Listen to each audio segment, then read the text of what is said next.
కొండ సురేఖ విషయం గురించి ఇక్కడ ఎవరు కూడా పట్టించుకోవద్దు. ఇక్కడంతా కూడా మీరు మీ పనులు మీరు చేసుకోండి.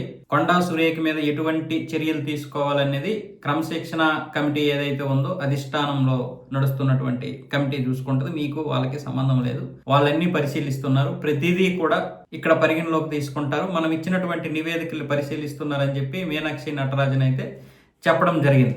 నిన్న ఆవిడ అన్ని విషయాలు మాట్లాడారు. అలాగే కాంగ్రెస్ అధ్యక్షుడు మహేష్ గౌడ్ కూడా ఇదే విషయాన్ని స్పష్టం చేశారు. అంటే ఏదైతే ఈ ఎపిసోడ్ జరిగిందో, ముఖ్యంగా ఆవిడ సుస్మిత చేసినటువంటి వ్యాఖ్యలు రేవంత్ రెడ్డి మీద కానీ, వాళ్ళ అన్నదమ్ముల మీద కానీ, మిగతా కాంగ్రెస్ నాయకుల మీద కానీ చేసినటువంటి వ్యాఖ్యల విషయంలో చాలా మంది ఇక్కడ కాంగ్రెస్ నేతలు కూడా ఫైర్ అయ్యారు. ముఖ్యంగా రేవంత్ రెడ్డి వర్గం అయితే మాత్రం వాళ్ళని పార్టీ నుంచి బహిష్కరించాలని కూడా ప్రతిపాదించారు. అయితే ఇప్పుడు ఇదంతా కూడా రేవంత్ రెడ్డి చేతిలో ఏమీ లేదు, మొత్తం అధిష్టానమే చూసుకుంటుంది అన్నట్లుగానే ఉంది ఇప్పుడు ప్రస్తుతానికి. ఎందుకంటే రేవంత్ రెడ్డి ఇప్పుడు ఎటువంటి నిర్ణయం తీసుకున్నా రాష్ట్రంలో కాంగ్రెస్ రెండు ముక్కలైపోయే అవకాశాలైనా ఉంటాయి. లేదంటే ఇప్పుడు ఈవిడ మీద వేటేసినా, లేకపోతే పార్టీ నుంచి బహిష్కరించిన క్రమశిక్షణ చర్యల్లో భాగంగా రేవంత్ రెడ్డి ఏ నిర్ణయం తీసుకున్నా ఖచ్చితంగా వ్యతిరేకంగా మారే అవకాశాలు ఉన్నాయి. అది ప్రతిపక్ష పార్టీలకి బలంగా చేకూరే ఇది ఉంటుంది. కాబట్టి అధిష్టానం నిర్ణయం తీసుకుంటేనే నోరు మెదపరు అన్న విధంగా ఈ యొక్క నిర్ణయం అయితే తీసుకున్నారు.